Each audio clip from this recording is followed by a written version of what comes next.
Before the number zero existed, the world of mathematics was a very different place, stranger, more limited, and far more fragile than we often imagine. Thousands of years ago, ancient civilizations counted their wealth, traded goods, measured land, recorded astronomical cycles, and built towering monuments, all without a symbol to represent nothing. But the absence of zero wasn't just a missing number. It was a missing idea, a hole in human understanding that shaped how our ancestors thought about time, value, and the structure of reality itself. Imagine living in a world where you can count sheep, grains, stars, and days, but you cannot express emptiness. A world where you can write the number 99 but not 100 because the concept of place value does not truly exist. A world where empty space has no meaning, where subtraction collapses into confusion, and where the idea of infinity, a limitless, unending quantity, feels impossible because how can the infinite exist if the void does not? For early civilizations, the idea of nothingness was not mathematical. It was spiritual, dangerous, even taboo. The void was associated with death, chaos, darkness, destruction, and cosmic uncertainty. To acknowledge nothing as a real thing was a radical, almost frightening leap. So instead, ancient mathematicians built entire numerical systems while tiptoeing around the idea that would one day become zero. The Babylonians, brilliant astronomers and engineers, invented one of humanity's first positional number systems. Yet even they hesitated to fully embrace the void. They used a placeholder symbol, two small diagonal marks, but only sometimes, and never at the end of a number. In their tablets, 120, 120, and 1,200 could all look the same, forcing readers to rely on context and experience. To them, space could mean nothing, or it could mean something crucial that simply wasn't written. The Egyptians avoided positional notation entirely, relying on symbols for each power of 10. The ancient Chinese wrote numbers with rods and developed complex algorithms, yet the notion of zero as a number remained absent. The Greeks, some of history's greatest thinkers, distrusted the void so deeply that many philosophers rejected the possibility of true emptiness in the natural world. Nature abhors a vacuum, they argued, and their mathematics obeyed this belief. Without zero, multiplication was cumbersome, division chaotic, algebra nearly impossible. And yet humanity advanced. We built pyramids, irrigation systems, calendars, star maps, temples, ships, cities, all without a symbol representing nothing. But a limit was approaching. Mathematics was straining under its own weight. A breakthrough was needed, and the ancient world sensed it without knowing why. Zero was not merely a mathematical invention waiting to happen. It was a philosophical revolution, one that would arise only when humanity was ready to confront the void. And so, before zero entered our number systems, our ancestors lived in a universe where nothing was invisible, unspoken, undefined, but everything was about to change. For most of early human history, the idea of nothing was not merely confusing, it was dangerous. Civilizations flourished through counting sheep, grain, taxes, distances, or stars. Numbers were tools of survival, but the moment you introduce the question, what is the number for nothing? The entire system begins to tremble. To early thinkers, nothingness felt like a void that threatened the order of the universe. The natural world was full, overflowing with life. Rivers flowed, seasons changed, the sun rose and fell with eternal predictability. So how could a concept like nothing even exist? In ancient Mesopotamia, scribes marking clay tablets hesitated when faced with an empty place value. They left a space or used small wedge marks, but never truly wrote a symbol for nothing. To write a sign for nothing felt contradictory. How could you mark the absence of something with a physical symbol? It was a paradox generations struggled to resolve. Meanwhile, ancient philosophers wrestled with the same dilemma. For many, especially in Greece, the void was impossible. Parmenides declared, "Nothing cannot be." Aristotle argued that nature abhors a vacuum. Emptiness was unnatural. Even discussing nothingness was intellectually dangerous because it forced thinkers to confront the limits of existence itself. If nothingness exists, what does that say about the universe, about creation, about the human mind? This tension shaped mathematics. Without a symbol for zero, calculations became fragile. Merchants had to infer meaning from context. Astronomers risked misaligning celestial tables. Builders and engineers faced potential disaster if numbers were misread or misunderstood. But beyond the practical problems, a deeper philosophical crisis unfolded. If nothingness exists, does it exist as something? Is nothing simply the absence of quantity, or is it a concept with meaning? Different civilizations gave different answers. The Babylonians flirted with placeholder symbols, but resisted giving nothing a fully independent identity. The Greeks rejected it outright. The Egyptians and Romans avoided it entirely, and yet everywhere, from the Indus Valley to the Nile, from the Yellow River to the Aegean, people felt the same pressure. As their societies grew more complex, as trade expanded and knowledge deepened, the absence of a true zero became an obstacle impossible to ignore. This was the turning point. Humanity needed a new way to think, a new way to measure, a new way to conceptualize reality. But before zero could exist, people had to confront the most frightening question of all. Does the universe begin with something or with nothing? This tension between existence and emptiness would shape the future of mathematics, philosophy, and even cosmology, and it would take 1,000 years before someone dared to answer it. But even after zero entered the world, it remained a fragile idea, alive in some cultures, absent in others, and deeply misunderstood almost everywhere. For centuries, zero traveled quietly, carried not by conquerors, but by scribes, merchants, philosophers, and wandering mathematicians. Its journey was not one of empires, but of minds. As Indian mathematicians refined their numeral system, the concept of zero spread into the astronomical schools of the Gupta period. Here, scholars needed precision like never before. They charted eclipses, calculated planetary orbits, and predicted celestial cycles with a level of mathematical sophistication unmatched anywhere else on Earth. They discovered something astonishing. Zero unlocked the sky. With it, numbers could expand without limit. Astronomers could represent vast distances, immense cycles of time, and complex calculations that would be impossible in older numeral systems. Meanwhile, in distant Baghdad, a new intellectual empire was rising. The House of Wisdom, a sprawling center of translation and study, became one of the greatest libraries the ancient world had ever seen. Texts from Greece, Egypt, Persia, and India flowed into its halls. Philosophers debated metaphysics.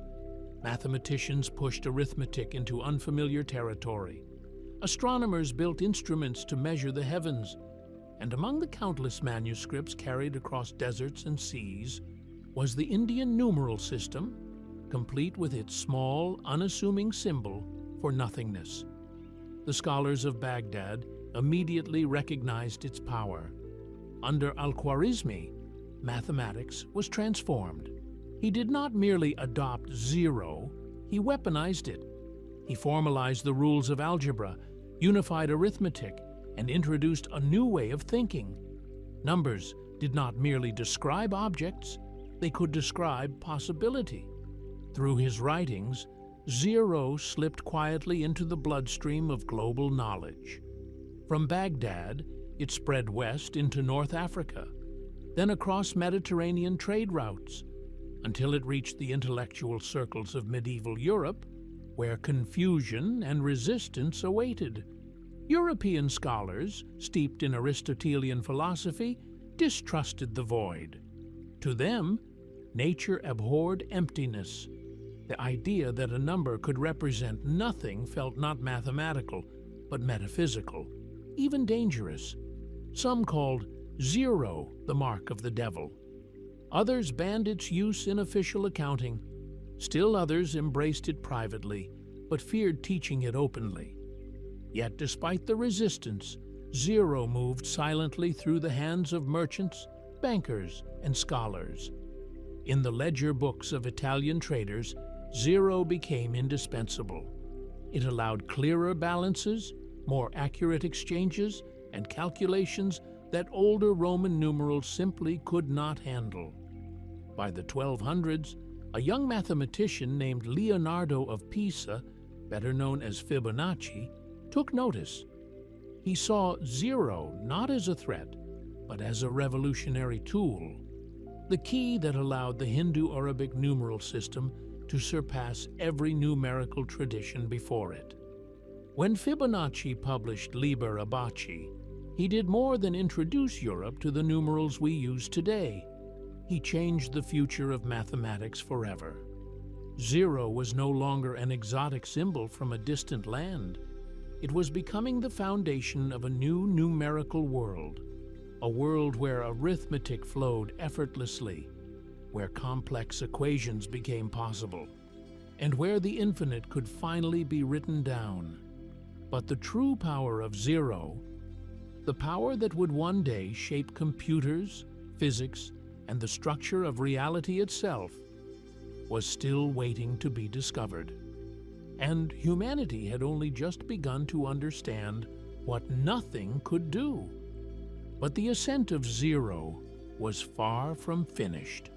Centuries later, in the workshops of Renaissance Europe, mathematicians began to push arithmetic beyond the boundaries of the visible world. With zero, they explored negative numbers, irrational quantities, and abstract algebraic structures that no merchant's ledger had ever imagined. The symbol that once frightened scholars now became the doorway to entirely new mathematical realms. As science awakened, zero found itself woven into the laws of motion, the geometry of space, and the algebra of forces. When Newton developed calculus, a language for describing change itself, zero was at its core. Every limit, every derivative, every infinitesimal slice of motion depended on the ability to approach nothingness without ever quite reaching it. Zero no longer meant absence, it meant transition, the invisible boundary where one state becomes another. In the 19th century, as electricity and magnetism were unified into a single sweeping theory, zero appeared again as the silent anchor of equations predicting waves of light traveling through the void.